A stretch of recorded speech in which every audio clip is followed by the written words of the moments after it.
Yes, it's okay to do what you love to do. What makes you feel alive? What makes you you?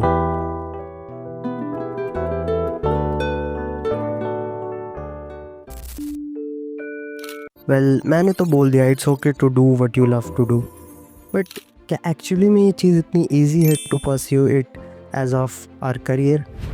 So honestly speaking it's not, बल्कि ये फ़ैसला यकीनन आपकी मुश्किलें और संघर्ष को और बढ़ा देगा। एंड आज हम एक ऐसे ही किरदार को जिएंगे जो आपको एक नया नज़रिया देगा ज़िंदगी को जीने का। करियर और पैशन की इस कश्मकश में उलझे दिमाग को एक नया पर्सपेक्टिव देगा और हम देखेंगे कि कैसे एक छोटा सा फ़ैसला एक इंसान की ज़िंदगी बदल देता है और शायद आपकी भी बदल दे। सो आज हम बात करने वाले हैं Yatora Yaguchi from Blue Period by Tsubasa Yamaguchi. ये कहानी है यातोरो यागुची की, जो कि एक मिडिल क्लास फैमिली से आता है एंड इसीलिए वो पैशन जैसी चीज़ों को ज़्यादा इम्पोर्टेंस नहीं देता एंड वो बस एक वेल सेटल्ड लाइफ चाहता है। पर बहुत ही जल्द एक फ़ैसला उसकी ज़िंदगी का पूरा इंफ्रास्ट्रक्चर ही हिला कर रख देता है। जब वो एक सुबह देखता है वो खूबसूरत नज़ारा कि कैसे उगते हुए सूरज के प्रकाश ने बादलों के खूबसूरत आसमानी रंग को चारों ओर पूरे शिबुया पर बिखेर दिया है, जिससे पूरा शिबुया अब मानो हल्के नीले रंग में घुल सा गया हो। वो नज़ारा इतना अलौकिक था कि यातोरो उसकी खूबसूरती को एक याद के तौर पर सजोने के लिए वो अब ये नज़ारा पूरी शिद्दत से कागज़ पर उतार देता है। और वही कागज़ पर उतारा गया एक खूबसूरत नज़ारा अब यातोरो का ज़िंदगी को देखने का नज़रिया ही बदल देता है। वो इंसान जो अभी कुछ ही पलों पहले ये माना करता था कि वो लोग जो अपने दिल की बात सुनते हैं वो इस दुनिया में जीने के काबिल ही नहीं है, अब वही इंसान अपने आप को रोक ही नहीं पाया। अपने दिल की आवाज़ वो इस बार दबा न सका और इस बार उसने सारी चीज़ें साइड रखकर अपने दिल की बात सुनी और अब उसने ठान लिया अपने पैशन को प्रोफेशनली परस्यू करने का एज अ करियर इटसेल्फ। और फिर शुरू हुई उसकी journey of real suffering and struggle. उसको सामना करना पड़ा उन नाइटमेयर्स का जिनसे वो अब तक भाग रहा था, पर अब उसे एहसास हुआ कि जिन्हें वो नाइटमेयर समझ रहा था वो एक्चुअली में वो सपने थे जो जिम्मेदारियों के बोझ तले दबे हुए थे। पर अब यातोरो समझता है अपने आप को, अपने सपनों को, उस खालीपन को जो आज तक उसे महसूस होता था, पर अब मानो वो जगह भर सी गई हो। अब उसे फ़र्क नहीं पड़ता कि वो कितने पैसे कमाएगा या वो सक्सेसफुल भी हो पाएगा या फिर एक फेलियर का टैग उसके माथे पर लगा दिया जाएगा। वो अब खुश है सिर्फ उस काम को करने में।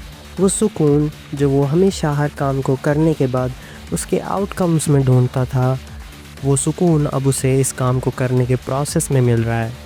और अब वो बिना अंत की परवाह किए बस इस सफ़र को पूरी शिद्दत से जीता है। और यकीनन उसके इस सफ़र में भी कई सारे मुश्किल मोड़ आते हैं जो कि उसको लगभग तोड़ कर रख देते हैं, पर वो टूटता नहीं है क्योंकि उसका मानना था कि just because I'm doing something what I love doesn't mean it's always going to be fun।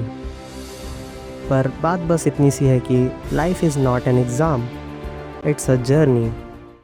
और कहीं ना कहीं हम सभी यातोरो की तरह ही हैं जो कि सोसाइटी के प्रेशर और जिम्मेदारियों के भंवर में फंसकर अपने सपनों को ही अपना दुश्मन समझ बैठते हैं और बस फिर लग जाते हैं उसी रेस की तैयारी में जिसका शायद कोई अंत ही नहीं है। लेकिन हम बस बिना कुछ सोचे, बिना कुछ समझे आंखें मूंद कर उसमें दौड़ते चले जा रहे हैं क्योंकि बाकी सब लोग भी तो उसी में दौड़ रहे हैं, पर अंदर से ना वो आगे बढ़ने का रोमांच है, ना जीतने की उम्मीद, बस है तो वो खालीपन और वो डर हार जाने का। और यहीं पर यातोरो की ये इंस्पिरेशनल जर्नी हमें एक उम्मीद देती है और समझाती है कि nothing is easy but nothing is impossible at the same time. The only thing is, are you ready to take the risk? Do you believe yourself that much to give it a chance? क्योंकि कोई चीज़ मुश्किल भी सिर्फ तब तक है जब तक आप मानते हैं कि वो मुश्किल है। बस ज़रूरत है तो एक छोटा सा स्टेप लेने की, फिर वो मुश्किल चीज़ भी मुमकिन लगने लगती है।